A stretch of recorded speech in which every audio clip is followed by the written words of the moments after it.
लेना है,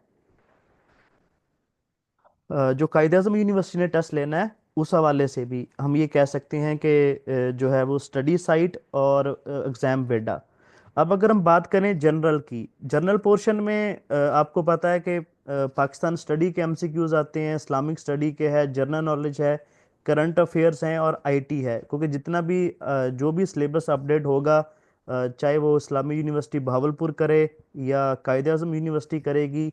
जैसे ये एनटीएस ने रिसेंटली जो गुजरात इलेक्ट्रिक सप्लाई कंपनी ने एनटीएस को लेटर लिखा है, तो उसमें भी आईटी के रिलेटेड भी क्वेश्चन है और ये जो है वो करंट अफेयर्स भी हैं और दूसरे इस्लामिक स्टडी, पाक स्टडी और जनरल नॉलेज है।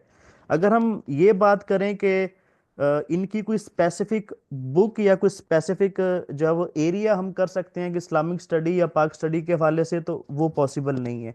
क्योंकि इस्लामिक स्टडी के हज़ारों बुक्स हैं और हज़ारों एमसीक्यूज़ हैं, और इसी तरह पाक स्टडी के हवाले से भी जो है वो हज़ारों एमसीक्यूज़ हैं, हज़ारों बुक्स हैं, और इसी तरह जनरल नॉलेज भी बहुत एक वास्ट टॉपिक है। तो इसके लिए कोई ख़ास बुक भी रिकमेंड नहीं कर सकते। एक वाहिद है वो है पाक एमसीक्यूज़ वेबसाइट है, कि जहाँ पे आपको जो है वो पाक स्टडी के हवाले से हो या इस्लामिक स्टडी के हवाले से हो या जनरल नॉलेज के हवाले से हो, आपको एमसीक्यूज़ मिल सकते हैं। लेकिन वहाँ पर भी जो एमसीक्यूज़ हैं वो भी हज़ारों में हैं। अगर आप ये कहेंगे कि आप उनको जस्ट एक एक दफ़ा रिवाइज ही करना हो एक टॉपिक को, तो आपके लिए पूरा दिन चाहिए। फिर दूसरा मसला ये होता है, जो जर्नल एमसीक्यूज होते हैं वो याद करने बड़े मुश्किल हैं। कि अगर आपने आज वो चीज़ें सारी पढ़ी हैं, तो पॉसिबल है कि आपको अगले दिन वो चीज़ें भूल जाएंगी जब तक आप उनको रिवाइज नहीं करेंगे। तो इसी तरह जो है वो चीज़ों को कंटिन्यू करना बहुत मुश्किल है। अब इसमें एक जो वो बेहतर तरीकाकार ये है, फर्स्ट ऑफ ऑल इसमें जो न्यू स्टूडेंट है वो ये अप्रोच ले सकते हैं कि आप जो जितने भी पास्ट पेपर्स के जो जर्नल पोर्शन है ना, उनको देखना शुरू कर दें।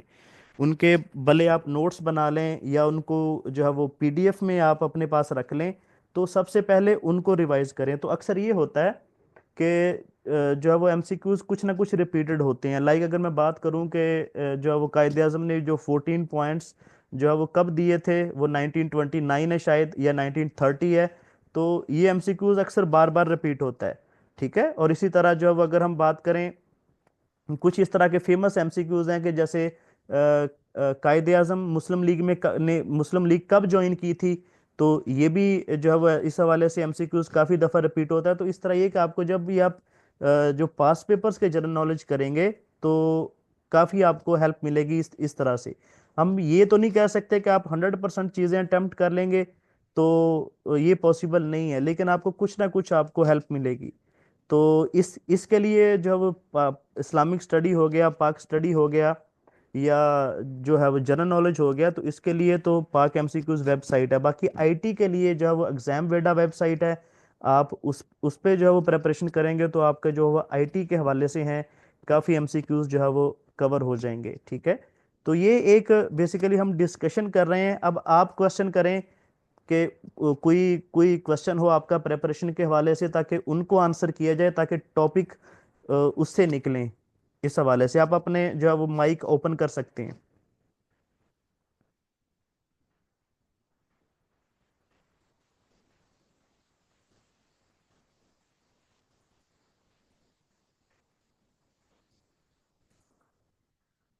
अगर दूसरा, सबसे पहले काफ़ी लोगों का क्वेश्चन ये होता है कि जैसे ये गैपको ने जो है वो सिलेबस के हवाले से एनटीएस को लिखा है कि जित उसमें उसने काफ़ी टॉपिक्स मेंशन किए हैं कि ये जो एमसीक्यूज होंगे वो इलेक्ट्रिकल मशीन से होंगे, जो है वो बेसिक इलेक्ट्रिकल इंजीनियरिंग से भी होंगे।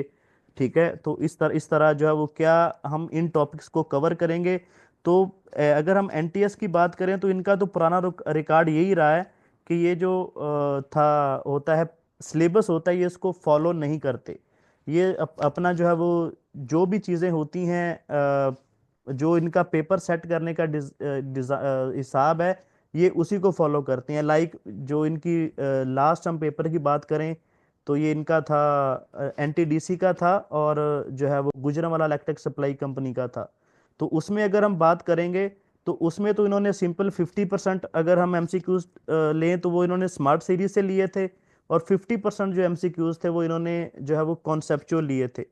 तो एनटीएस के लिए तो आपको जो है वो दोनों तरह से प्रिपरेशन करनी पड़ेगी, कि स्मार्ट सीरीज को भी आप नहीं छोड़ सकते, क्योंकि स्मार्ट सीरीज से भी इन्होंने एमसीक्यूज लिए थे, और वो जो है वो कोई कंसेप्चुअल एमसीक्यूज नहीं होते, तो ये उन्हीं को जो है वो बार बार रिपीट करते हैं। और जो दूसरा है, अगर जो 50% एमसीक्यूज हैं एनटीएस के हवाले से, तो वो थे कंसेप्चुअल, जो कि last paper Gujranwala electric supply company का अगर आप देखेंगे, या जो इन्होंने लास्ट एनटीडीसी का लिया है उसी में, तो इन्होंने जो है वो तकरीबन 50% एमसीक्यूज ऐसे थे जो कंसेप्चुअल थे।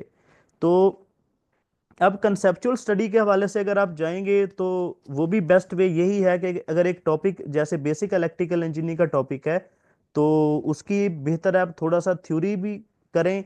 और एमसीक्यूज के लिए आपको ये यही दो बुक्स बेस्ट हैं, हांडा ले लें, बीएल थराजा ले लें, ताकि जब यहाँ से आप एमसीक्यूज की प्रैक्टिस करेंगे, जो बेसिक इलेक्ट्रिकल इंजीनियरिंग के ज़्यादा बेहतर एमसीक्यूज वो आपको मिलेंगे बीएल थराजा से, क्योंकि बीएल थराजा में जब वो काफ़ी डिटेल है, आरएलसी के एमसीक्यूज हो गए, या कैपेसिटर के हवाले से हो गए, या इंडक्टर के हवाले से हो गए, तो ये चीज़ें ज़्यादा आपको डिटेल में मिलेंगी। तो आपने प्रैक्टिस इन्हीं बुक से करनी है। दूसरा, अगर आप इंपॉर्टेंट वेबसाइट्स देखेंगे, तो इंपॉर्टेंट आजकल जो वेबसाइट हैं वो ज़्यादातर वो स्टडी साइट है, और आप एग्ज़ाम वेडा ले सकते हैं। लेकिन ये है कि अगर ऐसे स्टूडेंट जो फ्रेश नहीं है, जिनकी प्रेपरेशन ऑलरेडी है हांडा बुक की या बीएल थराजा बुक की, तो मैं उनको ये रिकमेंड करूंगा कि वो स्टडी साइट और जो है वो एग्ज़ाम वेडा वेबसाइट है, उनकी कम से कम बेसिक इलेक्ट्रिकल इंजीनियरिंग के जो एमसीक्यूज हैं, जैसे आरएल सर्किट के हो गए, आरएलसी के हवाले से हो गए, टाइम रिस्पांस के हवाले से हो गया, कैपेसिटर हो गया, इंडक्टर हो गया, तो इनको आपने लाजमी जब इन वेबसाइट से एक दफ़ा रिवाइज करना है। उसकी रीज़न ये है कि इनके कोई कॉन्सेप्ट इतने ज़्यादा नहीं होते, कंसेप्चुअल एमसीक्यूज नहीं होते, तो सिंपल जो है वो हिट एंड ट्रायल मेथड से जो है वो सॉल्व करने वाले होते हैं। तो इनको आपने लाजमी जो है वो कवर करना है इन वेबसाइट से, basic electrical engineering, capacitor, inductor, और जो है वो बस ये सब्जेक्ट्स। क्योंकि जैसे अगर हम जो है वो दूसरे इलेक्ट्रिकल मशीन्स की बात करें, तो अगर आप हांडा या बीएल थराजा से इलेक्ट्रिकल मशीन करते हैं, तो उससे जो है वो आपकी प्रेपरेशन इनफ हो जाएगी, कि आप इलेक्ट्रिकल डीसी मोटर अगर आप जो है वो कवर करते हैं हांडा और बीएल थराजा से, तो मेरा नहीं ख्याल कि आपको डीसी मोटर में कोई मसला होगा। और उसके बाद अगर आप जो है इंडक्शन मोटर है, वो अगर जस्ट आप हांडा से कवर कर लेते हैं, तो वो भी इनफ है, आपको किसी बुक से तैयार करने की ज़रूरत नहीं है। उसके बाद अगर आप सिंक्रोनस मोटर या सिंक्रोनस जनरेटर की बात करें, तो वो भी हांडा और बीएल थराजा अगर दोनों से कवर करते हैं तो ज़्यादा बेहतर है। अगर आप जो है वो सिंपल कवर करते हैं हांडा से भी, तो वो भी इनफ है। तो ये इस हवाले से जो है वो आप बात कर सकते हैं कि ये इनफ है। अगर हम इलेक्ट्रॉनिक्स की बात करें, तो इलेक्ट्रॉनिक्स के लिए सिंपल आपने जो है वो बीएल थराजा बुक को जो है वो फॉलो करना है। बीएल थराजा के जो है वो पहला चैप्टर जो कि सेमीकंडक्टर फिजिक्स का है, दूसरा चैप्टर डायोड्स का है, तीसरा चैप्टर जो है वो बीजेटी का है, जो चैप्टर नंबर 4 है वो उसके तकरीबन 500 एमसीक्यूज हैं, जो कि इलेक्ट्रॉनिक्स पोर्शन का है बीएल थराजा का। तो अगर आप वो भी कवर करते हैं तो ठीक है, लेकिन अगर वो नहीं करते तो चीज़ें आपकी हो जाएंगी, कोई मसला नहीं है। लेकिन उसमें यह है कि ऑसिलेटर हो गया, एम्पलीफायर के एमसीक्यूज बहुत ज़्यादा हैं उस चैप्टर में, जो कि चैप्टर नंबर 4 है I think so, electronics portion का बीएल थराजा का। तो उसको आप स्किप कर सकते हैं, और उसकी बजाय आप अगर आप ऑसिलेटर और एम्पलीफायर करेंगे, तो वो हांडा से कर लें। हांडा में जो है वो ऑसिलेटर और जो है वो एम्पलीफायर के जो चैप्टर के एमसीक्यूज हैं, वो जस्ट 100 एमसीक्यूज है, और उसमें आपके बेसिक कॉन्सेप्ट क्लियर हो जाते हैं। और सेकंडली जो है जो एससीआर का चैप्टर है, वो भी आपने जो है वो हांडा से बीएल थराजा से कवर करना है, इलेक्ट्रॉनिक्स पोर्शन से। उससे ये होगा आपका कि एससीआर के रिलेटेड एमसीक्यूज हो गए, जो जितने भी ट्राई एक्ट के हवाले से हो गया, डाई एक्ट से हो गया, वो सारे आपके कवर हो जाएंगे। और उसके बाद जो है वो कम्युनिकेशन का, जैसे मैं आपको बता चुका हूँ ऑलरेडी, कि कम्युनिकेशन में जो है वो दो ऑप्शन है आपके पास। आप अगर तो आपके पास हांडा की इलेक्ट्रॉनिक्स की बुक अवेलेबल है, तो आप उससे जो है वो दोनों चैप्टर कवर कर लें, उसमें इतना ज़्यादा डिटेल नहीं मिलेगा आपको। लेकिन ये है कि आपको कुछ ना कुछ चीज़ें कवर हो जाएंगी। लेकिन अगर आप जाते हैं डिटेल से ज़्यादा करना है कम्युनिकेशन पोर्शन को, तो फिर आप जो है वो हांडा बीएल थराजा की जो कम्युनिकेशन पोर्शन है, वहाँ पे आप जाएंगे, तो वहाँ से आपको जो है वो बहुत ज़्यादा डिटेल में एमसीक्यूज मिलेंगे। तो ये था जो है वो इस हवाले से डिटेल थी। आप क्वेश्चन करें ताकि मैं उनके आंसर करूं थोड़े से प्रेपरेशन के हवाले से।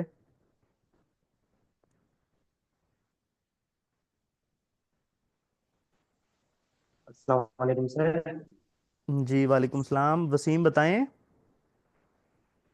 सर जो अभी ये रेस्को का टेस्ट ले रहा है, कायदे मामले का है, तो वहाँ मेरा सर था, मैंने उनसे पूछा तो वो बता रहा कि ये जो टेस्ट मोस्टली लेते हैं, तो ये मोस्टली गूगल से लेते हैं या कोई भी वेबसाइट लेते हैं। तो इनकी तैयारी और जो पेपर देखा तो वो मोस्टली जो करंट अफेयर थे वो उसके डीजीएस का उसके नेम वगैरह थे। तो इनकी प्रिपरेशन कौन से वेबसाइट से हाँ, करें? ये आपने बहुत अच्छा पॉइंट उठाया। तो इसका तरीकाकार ये होता है कि आप जो है वो एक तो नोट्स बना लें। आप सिंपली जितने भी मिनिस्टर्स के नाम, ये थोड़ा सा नोट कर लें आप अपने पास। जितने भी मिनिस्टर्स के नाम होंगे, ये आपने याद करके जाना है। ठीक है, उसके बाद चीफ मिनिस्टर्स के नाम चारों सूबों के, ये आपको पता होने चाहिए। गवर्नर के नाम आपको चारों सूबे के कौन कौन से हैं वो पता होने चाहिए। उसके बाद जितने भी हमारी फेमस ऑर्गेनाइजेशन है, जैसे नैब है, उसका चेयरमैन कौन है ये आपको ये पता हो। उसके बाद एफबीआर का चेयरमैन कौन है। उसके बाद आपका आ जाता है नादरा का जो है वो कौन है। उसके बाद आपका आ जाता है नादरा के बाद फेमस है आपका ये जो यार मीडिया को कंट्रोल करता है हमारा, इसका हो गया। ठीक है, और उसके बाद आपको चीफ जस्टिस आपका कौन है। और सेकंडली आपकी जितनी भी हाई कोर्ट्स हैं, आपके पास चार हाई कोर्ट हैं, पंजाब की, सिंध की, बलूचिस्तान की और इस्लामाबाद की, उसकी केपीके की। इनके हाई हाई कोर्ट का चीफ जस्टिस कौन है। ठीक है, और उसके बाद फेडरल शरीयत कोर्ट है हमारी एक, उसका चीफ जस्टिस कौन है, ये बहुत दफा पूछा गया है। देन आर्मी चीफ का नाम, उसके बाद आपका नेवल चीफ कौन है, एयर चीफ कौन है। ठीक है, इस तरह जितनी भी फेमस फेमस आपकी ऑर्गेनाइजेशंस हैं, इनके नाम आपने जो वो करंट अफेयर्स में आपको 2 से 3 एमसीक्यूज ऐसे मिलेंगे, जिसमें वो एक तो मिनिस्टर पूछ सकता है, जैसे मोस्टली इंटीरियर मिनिस्टर हो गया, या जैसे आपके इन्होंने जो है वो आम उसके बाद फेडरल सॉरी है फाइनेंस मिनिस्टर का एमसीक्यूज बहुत इंपॉर्टेंट होता है, ये पूछ लेते हैं, इंटीरियर मिनिस्टर, फाइनेंस मिनिस्टर। तो इस तरह के जो फेमस आपकी जो है पोस्ट है मिनिस्टर्स के हवाले से, उसमें से जब वो काफ़ी एमसीक्यूज आ जाते हैं। तो इनका बेहतर तरीकाकार ये है कि आप क्योंकि अभी आपके पास टाइम है, तो एक दिन बैठें और इनके नोट्स बना लें। डेफिनेटली सीओ, उन्होंने लास्ट टाइम सीओ मैप को भी पूछ लिया था, लेकिन ये क्वेश्चन बनता तो नहीं था, लेकिन उन्होंने पूछ लिया तो ठीक है। तो इसलिए आप जैसे सीओ मैप को है, तो आपको सीओ हैश को भी पता होना चाहिए, क्योंकि एनटीएस तो नहीं पूछता इस तरह के क्वेश्चन, लेकिन कायदे आजम यूनिवर्सिटी पूछ सकती है क्योंकि वो हैस्को का टेस्ट ले रही है। तो सीईओ हैस्को कौन है। तो इस तरह आप एक दिन बैठें और बैठ के जितने भी हैं फेमस ऑर्गेनाइजेशंस हैं, मिनिस्टर्स हैं। अच्छा, मिनिस्टर का ये होता है कि अक्सर मिनिस्टर चेंज हो जाते हैं, तो आपने जो है वो एक दिन पहले जो है वो एक इन चीज़ों को सिर्फ मिनिस्टर्स को जो है वो आपने कर लेना है, कि वेरीफाई कर लेना है क्या जो मैंने मिनिस्टर लिखा है क्या आज भी यही है। ठीक है, क्योंकि उसमें तो ये होता है ना कि अगर इन केस मिनिस्टर एक दिन पहले या 2 दिन पहले चेंज हो गया, तो आप उसकी क्यूरी सेंड कर सकते हैं। ठीक है, लेकिन अगर वो जो है वो मिनिस्टर वही है, तो देन वेल एंड गुड है। बाकी जो जितने भी फेमस ऑर्गेनाइजेशंस हैं, इनके चेयरमैन तो इतनी जल्दी चेंज नहीं, जैसे वापडा का चेयरमैन क्या कौन है। ठीक है, नादरा का चेयरमैन है। तो इस तरह की जो है वो करंट अफेयर्स के हवाले से आप ये चीज़ें करेंगे। उसके बाद करंट अफेयर्स में जैसे इन्होंने मैप्को ने, मैंने एक चीज़ नोट की थी, मैप्को ने एक जितने भी प्राइज है, जैसे हमारी पीस प्राइज हो गया, ये एक एजेंसी है जो कि हर साल प्राइज अनाउंस करती है डिफरेंट के ना कैटेगरी के। Like peace prize, Nobel peace prize हो गया, केमिस्ट्री में वो नोबल प्राइज देते हैं, उसके बाद फिजिक्स में देते हैं, साइंस में देते हैं। तो ये भी एक वेबसाइट है, ठीक है, वह बेसिकली उसमें आपको मिल जाएंगे। तो ये भी आपने देख के जाने हैं, ठीक है, कि रिसेंटली जो है वो, अगर इन केस नोबेल प्राइज, किसी नोबेल पीस प्राइज मिला है तो किसको मिला है, ठीक है, अगर केमिस्ट्री में कोई नोबेल प्राइज मिला है, जैसे कोई फेमस इन्वेंशन हुई है तो वो देख के जाना है। उसके बाद करंट अफेयर्स में आपने जितनी भी फेमस ऑर्गेनाइजेशन है, जैसे आई थिंक सो, अभी मैं न्यूज़ देख रहा था कि हमारे जो है प्राइम मिनिस्टर साहब जा रहे थे कोई मीटिंग के हवाले, G20 की मीटिंग थी या कोई इस तरह की थी, ठीक है, वो जो है वो किस मुल्क में हुई है, जो इस तरह के एमसीक्यूज बनते हैं, किस डेट को हुई है, और उसका होस्ट कंट्री कौन था। लाइक जैसे पाकिस्तान में जो है वो शायद लास्ट ईयर एक सुमिट हुई है, ठीक है, जो है वो सुमिट का नंबर कौन सा था, ठीक है, और वो किस डेट को थी, और क्योंकि उसका होस्ट पाकिस्तान, तो डेफिनेटली उसमें जो है वो क्वेश्चन होंगे। तो करंट अफेयर्स के लिए आपने ये चीजें प्रिपेयर करनी है। या कोई आप फेमस इंसिडेंट हुआ है जो लास्ट टाइम, या किसी की फेमस सेलिब्रिटी की कोई डेथ हुई है, तो इस तरह के एमसीक्यूज आपको जो है वो करंट अफेयर्स में देखने को मिलेंगे। लेकिन मिनिस्टर्स आपने जो है वो, और जो हमारी फेमस ऑर्गेनाइजेशंस हैं, उनके जो जो भी सदर, मतलब एक चेयरमैन है, वो आपने लाजमी देख के जाने हैं, क्योंकि उनको तो वो पूछेंगे ही पूछेंगे। तो ये करंट अफेयर्स के लिए आप ये चीज़ें प्रिपेयर कर सकते हैं। जी सर, थैंक यू। सर, और दूसरा सवाल ये था कि अभी मैप मैप को और गेप को गुजरावाला ने, इन्हें इन दोनों ने, एनटीएस ने भी और आयुबी ने भी सिलेबस दे दिया है, तो अब ये एक्सपेक्टेड टाइम कितने टेस्ट लेंगे? टेस्ट की यार डेट्स तो हम पहले कोई कंफर्म नहीं कर सकते हैं, क्योंकि वो एक इंटरनल मामला होता है ऑर्गेनाइजेशन का, और जो टेस्ट ले रही है उस कंपनी का, कि वो क्या। लेकिन जो है वो हालात हम यही कह रहे हैं कि वो, कि उन्होंने वो जैसे ये जाते हैं प्राइवेटाइजेशन की तरफ जाते हैं, या जैसे भी ये करते हैं, तो उन्होंने कहना है कि हमारी जो रिक्रूटमेंट है वो जल्दी से जल्दी हो जाए, ताकि हम इस प्रोसेस से पहले, प्राइवेटाइजेशन के प्रोसेस से पहले पहले हम जो है वो रिक्रूटमेंट जो है वो कंप्लीट कर लें। तो आप यही मान के चलें कि आपके पास 1 महीना है प्रेपरेशन का, ठीक है, आपको एक टाइमलाइन हो आपके पास, तो आपकी प्रेपरेशन, ये तो एक चीज़ नेचुरल है ना कि आपकी प्रेपरेशन तेज़ हो जाती है। लेकिन अगर टाइमलाइन नहीं है तो फिर भी आपने चीज़ों को जो है वो प्रिपेयर करना है। हो सकता है ये आधे घंटे में जो है वो मीटिंग डिस्कनेक्ट हो जाए, तो मैं दोबारा जो है वो ग्रुप में लिंक शेयर कर दूंगा, अपने दोबारा ज्वाइन करना है, हम इसको कंटिन्यू करेंगे। अच्छा, तो जो है वो चीज़ों को, ठीक है, अगर आपके पास डेट्स नहीं है फाइनल टेस्ट की, तो आपके पास मेथड यही है कि अब आपके पास मसला ये है कि हमारे पास 3 टेस्टिंग एजेंसी हैं, कि इस्लामिया यूनिवर्सिटी भावलपुर है, हेस्को के लिए कायदे आजम है, और एनटीएस है जो कि 2 डिस्कोर्स का टेस्ट ले रहा है। तो अब हम डिस्को उसके एनटीएस के लिए हमारा प्रेपरेशन का मेथड डिफरेंट होगा। आईयूबी जैसे, और मैंने कायदे आजम यूनिवर्सिटी के हवाले से आपको बताया कि आपने कंसेप्चुअल टेस्टिंग तैयारी करनी। हाँ, मैपको के काफ़ी एमसीक्यूज जब वो हांडा से मिलेंगे आपको, क्योंकि वो हांडा से एग्जैक्टली कॉपी पेस्ट थे। लेकिन कायदे आजम यूनिवर्सिटी के एमसीक्यूज जब वो किसी भी बुक से कॉपी पेस्ट नहीं थे, तो इसीलिए आपने जो है वो इसकी कंसेप्चुअल प्रिपरेशन करेंगे तो ही आपकी चीज़ें जो है वो ज़्यादा बेहतर होंगी, आईयूबी के हवाले से हो या कायदे आजम यूनिवर्सिटी के हवाले से हो। लेकिन इन दोनों के लिए अगर आप वेबसाइट, अगर मुझसे पूछेंगे कि सर अगर हम हांडा या बीएल थराजा की तरफ नहीं जाते, अगर हम कोई वेबसाइट की तरफ जाएं, तो वो वेबसाइट स्टडी साइट है, और आपने जो है वो एग्जाम वेडा है इलेक्ट्रिकल के हवाले से, अगर आप जो है वो इनको गो थ्रू करते हैं, तो चीज़ें आपकी काफ़ी बेहतर हो सकती हैं इस हवाले से।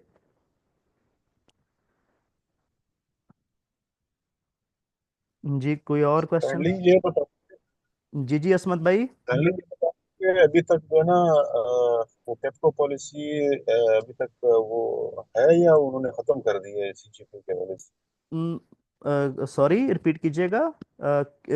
किस टॉपिक पे पॉलिसी, किस तरह की पॉलिसी, जो इन्होंने मार्क्स डिवाइड किए थे? मैं ये कह रहा हूँ कि जो उन्होंने पेप्को पॉलिसी पहले लाई थी कि सीजीपीए जो है ना उसके एग्रीगेट देते थे कि हाँ, जिसके सीजीपीए ज्यादा है उसके मार्क्स अलग काउंट होते थे। अब जो है ना वो अभी तक डिस्कोर्स में इम्प्लीमेंट है या उन्होंने खत्म कर दिए हैं? वो इम्प्लीमेंट है बॉस, वो इम्प्लीमेंट है। अब इन्होंने ये किया है कि हर एक अपनी पॉलिसी बनाएगा। वो डेफिनेटली ये जो है वो एजुकेशन को काउंट करेंगे। उसमें सीजीपीए भी होगा, आपके मैट्रिक के मार्क्स होंगे, आपके होंगे इसके एफएससी के मार्क्स होंगे। तो वो डेफिनेटली काउंट होगा, वो मैटर करेगा। हाँ ये है कि वो वो जी जी बोलें। ये अभी तक डिफाइन है कि कितने परसेंटेज तक जो है ना एकेडमिक मार्क्स काउंट होंगे? मोस्टली तो यही है कि जैसे लास्ट टाइम इन्होंने किया था कि 40% गैप, जैसे मैं गुजरांवाले की बात करूं तो इन्होंने 40% टेस्ट को लिया था, 20% जो अभी इनके एकेडमिक्स मार्क्स थे, और 40% इनका इंटरव्यू था। इन्होंने इंटरव्यू की परसेंटेज बहुत ज्यादा रखी थी। तो हम यही कह सकते हैं कि ऑलमोस्ट सेम सेम होगा इसी के। बाकी मैप्को ने जैसे लास्ट टाइम शायद इंटरव्यू की जब वो परसेंटेज नहीं रखी थी, तो मे भी वो रिवाइज करें इस चीज़ को। तो मतलब है कि हो, लेकिन एकेडमिक्स तो होगा। ये है कि चीज़ों को वो रिवाइज कर सकते हैं कि कोई ज़्यादा कर दे या कोई कम कर दे इस हवाले से। अच्छा, ये अभी गेपको का जो आने वाला टेस्ट है उसमें अभी तक डिफाइन नहीं किया कि कितना एग्रीगेट डालेंगे एकेडमिक्स नहीं का? उसका अगर तो वो लास्ट टाइम वाला फॉलो करेंगे तो लास्ट टाइम वाला तो इनका ये था कि 40% इन्होंने टेस्ट का एग्रीगेट लिया था, 20% इनका एकेडमिक्स था, और 40% इनका इंटरव्यू का एग्रीगेट था, जो जिस पे इन्होंने लास्ट टाइम सिलेक्शन की है। तो अभी ये उसी को कंटिन्यू करते हैं या अपनी जो है बीओडी की मीटिंग मीटिंग करके इसको रिवाइज करते हैं, तो ये उन पे डिपेंड करता है कि वो क्या करते हैं।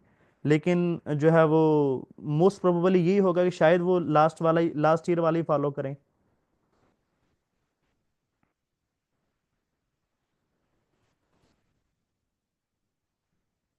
जी कोई और डिस्कशन के हवाले से।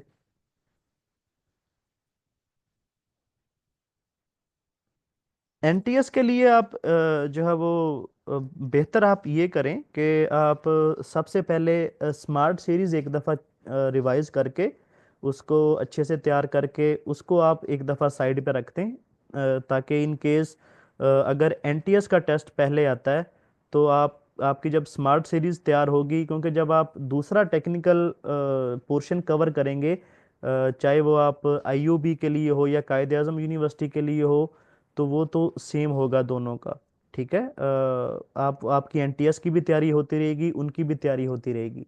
लेकिन अगर आप जो है वो स्मार्ट सीरीज आपकी पेंडिंग है, और अगर जो है वो एनटीएस कोई टेस्ट अनाउंस कर देता है, तो आपका फिर टाइम जो है वो काफ़ी ज़्यादा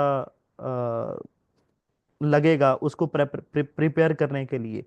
तो फिर चीज़ें आपकी जो है वो मतलब जो है वो बेहतर नहीं होंगी।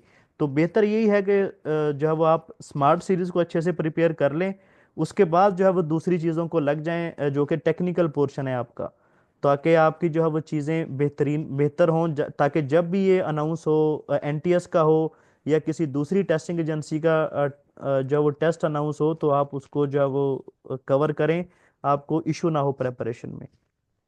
तो ये आप एक तरीका ले सकते हैं, ताकि आप दोनों की चीज़ों के, अगर तो सिर्फ एनटीएस की होते सारे, तो फिर तो था कि आप स्मार्ट सीरीज को चलो एंड पे करेंगे जब वो टेस्ट अनाउंस होगा। लेकिन अभी पता नहीं है कि टेस्ट सबसे पहले जो है वो एनटीएस अनाउंस करता है या जो है वो कोई और ऑर्गेनाइजेशन अनाउंस करती है, तो फिर ये स्मार्ट सीरीज आपकी बीच में अटकेगी। क्योंकि स्मार्ट सीरीज को अगर आप इन शॉर्ट सा रिवाइज भी करेंगे तो ये 1 से 2 दिन आपके ले लेगी। तो ये वाला टाइम अभी आप बचा सकते हैं कि एक दफ़ा अच्छे से प्रिपेयर कर लें, उसके बाद इसको छोड़ दें, फिर जब टेस्ट आएगा एनटीएस का तो उसको वो रिवाइज कीजिएगा, और उसके बाद आप टेक्निकल पोर्शन के हवाले से हों। लेकिन ये आपने लाजमी करना है कि एनटीएस के लिए स्मार्ट सीरीज को आपने रिवाइज लाजमी करके जाना है। और दूसरा ये है कि स्मार्ट सीरीज के आपको जो है वो चैनल पे टेस्ट मिल जाएंगे। उस टेस्ट में ये है कि जितने भी ऐसे एमसीक्यूज जिनके जो है वो आंसर स्मार्ट सीरीज में गलत है, लेकिन जो है वो एनटीएस उनको फॉलो करता है, जो करेक्ट वो जो है वो करेक्ट जो है वो आंसर्स मार्क किए गए हैं, दूसरे जितने भी हमारे चैप्टर्स के जो है वो लेक्चर्स हैं, उनमें भी जितने भी एमसीक्यूज हैं जिनके आंसर्स रॉन्ग हैं, या जो एनटीएस जिनको फॉलो करता है वो वाले अपडेट करवाए गए हैं, तो आप एक दफ़ा जो है वो उन लेक्चर्स को लाजमी देखा करें। उसमें अगर इन केस आपको कंसेप्चुअल कोई चीज़ नहीं मिलेगी, लेकिन आपको अपडेटेड आंसर उसका लाजमी मिल जाएगा कि जो है वो आंसर इसका एनटीएस ने कौन सा फॉलो करना है। उसके बाद अक्सर ये होता है कि जो है वो जैसे फेमस एमसीक्यूज है कि DC generator use for arc welding. अब जो हांडा वाली बुक है वो डीसी सीरीज जनरेटर को जो है वो जो है वो आंसर उसका मार्क करवाती है, लेकिन जो है वो एनटीएस ने उसका डिफरेंशियल जनरेटर जो है वो मार्क किया था। एनटीएस ने जो है वो उसके बाद क्यूरी भी सेंड की। अब उन्होंने अपडेट किया या नहीं किया। अब दूसरा ये होता है कि अगर आपके पास कार्बन कॉपी हो तो आप क्यूरी सेंड कर सकते हैं, लेकिन अगर आपके पास कार्बन कॉपी वो नहीं देते तो आप उसकी क्यूरी नहीं भेज सकते। तो इसलिए आपको जो है वो उसका अपडेटेड आंसर पता होना चाहिए। अगर आपके पास जो है वो ये नहीं होगा तो आपने को कि हांडा में डीसी सीरीज जनरेटर देखा होगा, तो आप वहां पे जो है वो डीसी सीरीज जनरेटर जो है वो लगा देंगे तो वो आपका जो एमसीक्यूज है वो गलत हो जाएगा, लेकिन आप सही लगा के आए हैं। तो इस तरह इसके लिए भी आपको जो है वो जितने भी लेक्चर्स अपलोडेड हैं, क्योंकि हमने डीसी सीरीज जनरेटर तक, डीसी मोटर तक जो है वो चैनल लेक्चर्स अपलोड हो गए हैं। ट्रांसफार्मर भी अपलोड हो गया। ट्रांसफार्मर के भी कुछ एमसीक्यूज जो है वो हांडा में और बीएल थ्राजा में रॉन्ग मार्क हैं, तो उनको भी आपने अपडेट करना है। और डीसी मोटर के हवाले से जितने भी एमसीक्यूज हैं उनको भी आपने अपडेट करना है। और आगे जो है वो इंशाल्लाह इलेक्ट्रॉनिक्स पोर्शन भी हम कवर करेंगे, तो वो भी आपको मिल जाएगा। लेकिन इलेक्ट्रॉनिक्स पोर्शन जो है वो ज़्यादातर इतना ज़्यादा कंसेप्चुअल आपके पास नहीं होता। उसमें आपने जस्ट एमसीक्यूज चीज़ें जो है वो ज़्यादातर देखनी होती हैं, याद करनी होती हैं, क्योंकि इलेक्ट्रॉनिक्स पोर्शन में एक कॉन्सेप्चुअल चीज़ें नहीं है। कंसेप्ट आपको यूज़ होंगे जो आपके डीसी मोटर का एमसीक्यू चैप्टर हो गया, आपके इंडक्शन मोटर का हो गया, ट्रांसफार्मर हो गया, प्रोटेक्शन हो गया, या ट्रांसमिशन लाइन। तो यहाँ पे आपके जो है वो कॉन्सेप्ट यूज़ होते हैं। तो इसलिए ये जो है वो चीज़ें आपने लाजमी एक दफ़ा देखनी है कि लेक्चर आप देख लें। उसके बाद आपने जो है वो स्मार्ट सीरीज़ अगर जब कवर करेंगे तो उनके टेस्ट आप लाजमी देखें। और फर्स्ट ऑफ ऑल जो प्रायोरिटी पे आपने ये करना है कि एक दफ़ा आपने पास पेपर्स एक दफ़ा देख लें, और वो भी स्पेसिफिकली गुजरमाला इलेक्ट्रिक सप्लाई कंपनी के और आपके जो है वो मैपको का, ताकि आपको पता चले कि जो आईयूबी ने टेस्ट लिया था वो किस लेवल का था, किस तरह के एमसीक्यूज थे, और कायदे आजम यूनिवर्सिटी ने जो टेस्ट लिया था वो किस तरह का था और किस तरह के एमसीक्यूज, ताकि आप मेंटली जो है वो उस तरह की प्रेपरेशन के लिए जो है वो रेडी हो जाएं। तो ये चीज़ें देखनी होंगी।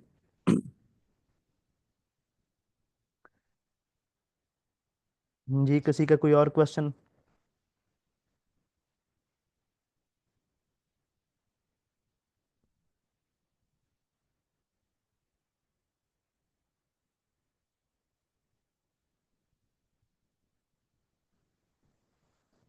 जो आईटी के लास्ट ईयर के मैपको के जो क्वेश्चन थे, उसकी कोई स्पेसिफिकली वेबसाइट तो नहीं थी, लेकिन ये है कि अगर आप एग्ज़ाम वेडा से करते हैं तो चीज़ें काफ़ी आपकी बेहतर हो सकती हैं, क्योंकि उसमें जो काफ़ी डिटेल में काफ़ी सारी चीज़ें मिल जाएंगी आपको।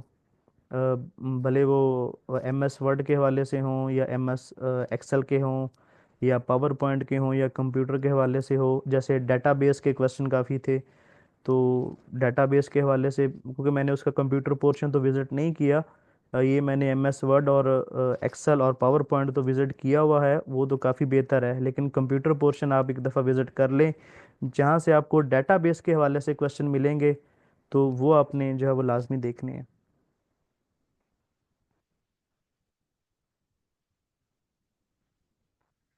जी, ये I think so meeting last minute चल रहा है, इसके बाद ख़त्म हो जाएगी। तो क्वेश्चन अगर नहीं है तो जैसे ही ये ख़त्म हो जाएगी तो फिर इसको हम एंड कर देंगे। अगर कोई मज़ीद आपके क्वेश्चन होंगे इस हवाले से,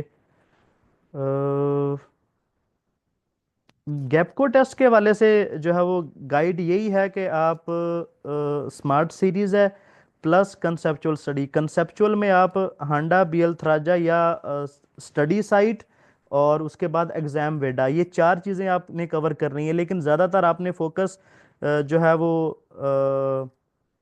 स्टडी साइट और आपने एग्ज़ाम वेडा